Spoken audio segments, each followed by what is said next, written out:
What's going on, everyone? Welcome to another D2L Brightspace lesson video brought to you by Tech Teacher, aka me.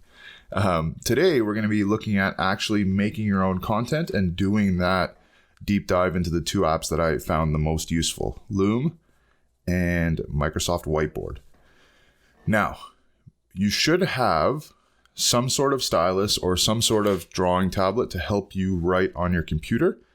You would get the stylus if you have a touchscreen computer, or you would get this if you don't have a touchscreen computer. If you don't know what this is, I'd recommend going back to the previous video called Creating Content Intro, I believe, lesson 5, and watching that and getting a better idea. Now, if you have a touchscreen computer and you still want to opt for the tablet, that's totally fine. That's a personal choice. But assuming you have those things ready, we can finally start looking at Loom. What we're going to be doing today is we're going to be looking at how to, from start to finish, install Loom to posting the video of Loom, posting a recording of your teaching at the end. So what I'm going to do now is I'm going to open up a new window so I can download Loom. I'm not going to do anything crazy. I'm just going to type in Loom in my search bar, Google it essentially. And the first option is the one that you want, loom.com. It says video messaging for work. Now, Loom is free with certain limitations because they want you to pay for it, to pay for those premium features. I didn't need to pay for it. Now, I don't see the need to pay for it, I should say, because I didn't use Loom personally, because there's another software that I just already have pre-set up and have been using it for years, and it just made more sense. Now, the limitations with Loom for free is that you can only have 25 videos on your profile at once. First of all, 25 is a lot. Second, you can always, so as you upload videos to Loom, you could download them. So if you're on your 24th video, you can download your first 5 so that they're saved on your computer and then upload them to YouTube to have forever, because YouTube doesn't have a limit on what you can upload. And just literally bypass that feature. There are some other perks to upgrade to the premiums, which I didn't see a need for, but if you feel like that is something for you, I think it's like $10 a month or something. So we're going to click Get Loom for free. It will ask you to create a free account. You can go ahead. I'm going to sign in because I just made one.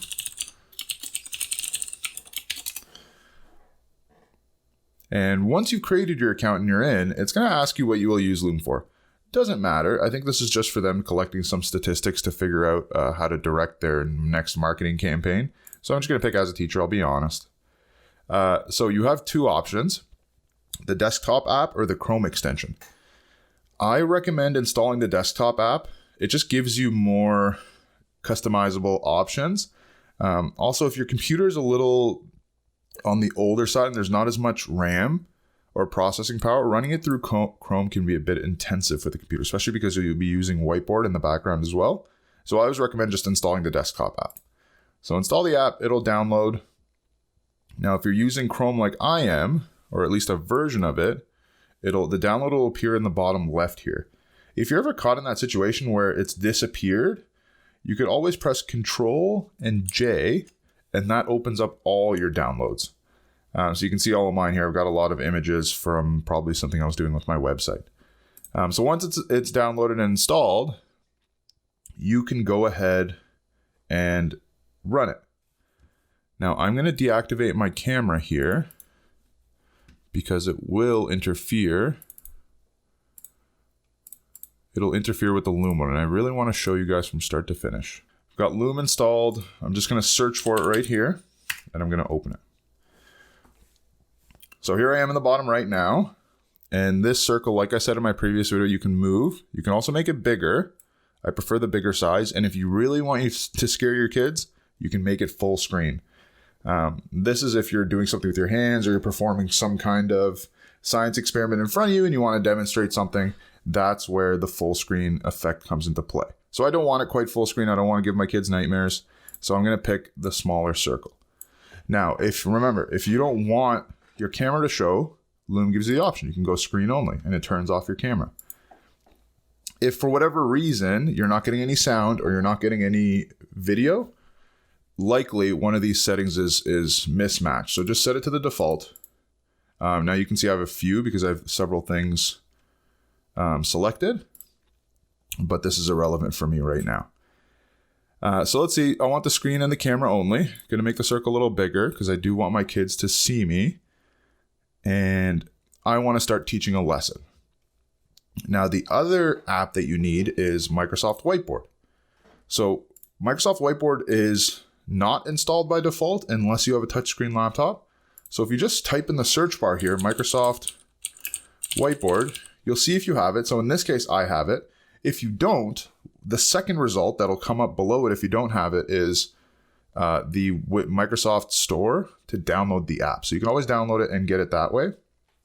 In this case, I'm going to run it.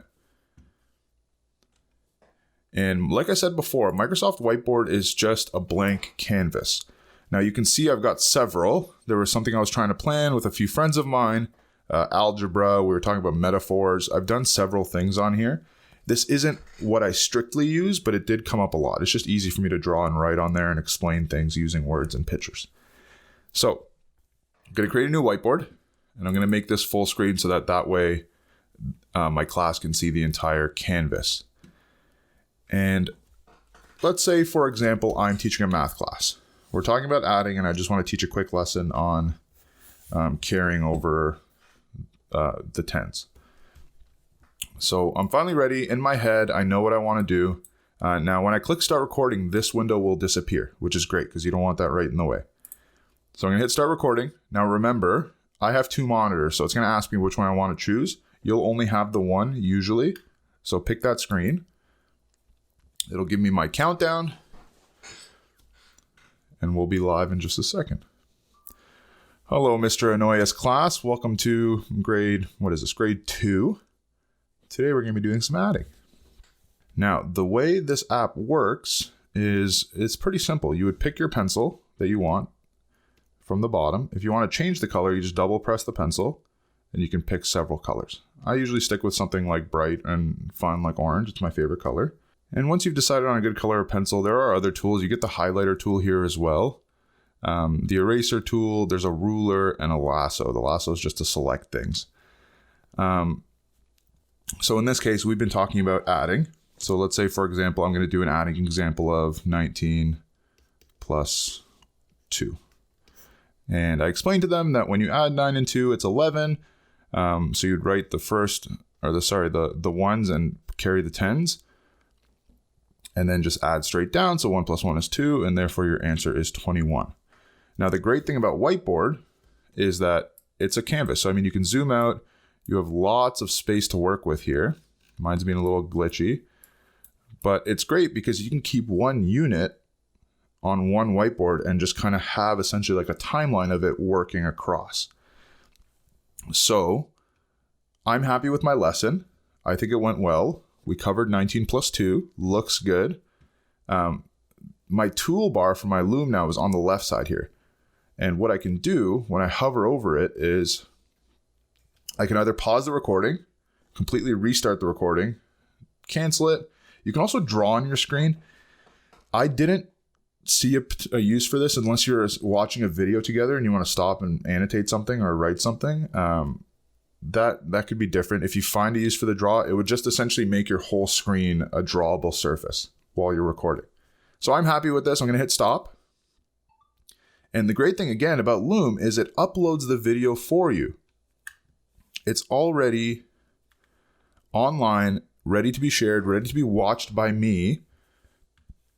And I can, if you remember, embed the video right into my online classroom. Now, before I do that, there's that sort of minute and a half at the end where I am just chit-chatting away.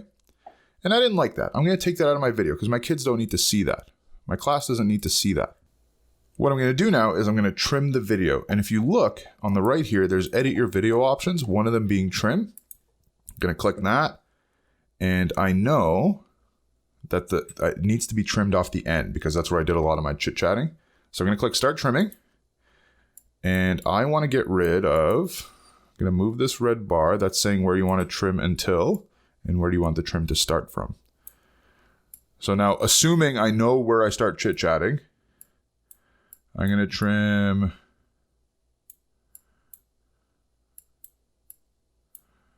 after I've gotten the answer. So maybe there. So click remove, publish changes. And it's going to take some time. It's not a perfect system, but once it's done, your video should be ready to go with that trim completed. Oh, that's nice. It gives you a countdown of when it's going to be ready. That's pretty neat. So while we're waiting for that, let's assume that we've checked it. We like the final video. We can copy the embed code, which you need to put onto your lesson. So I'm going to copy that. It already says code copied, which is great. And I'm going to go to my online classroom. Okay, so here I am, back to my online classroom environment, and I want to post this as a content tab, as a lesson, and it's a math lesson. So I'm going to go into my math. Now it's not quite fractions, so I'm going to create a new folder and call it adding.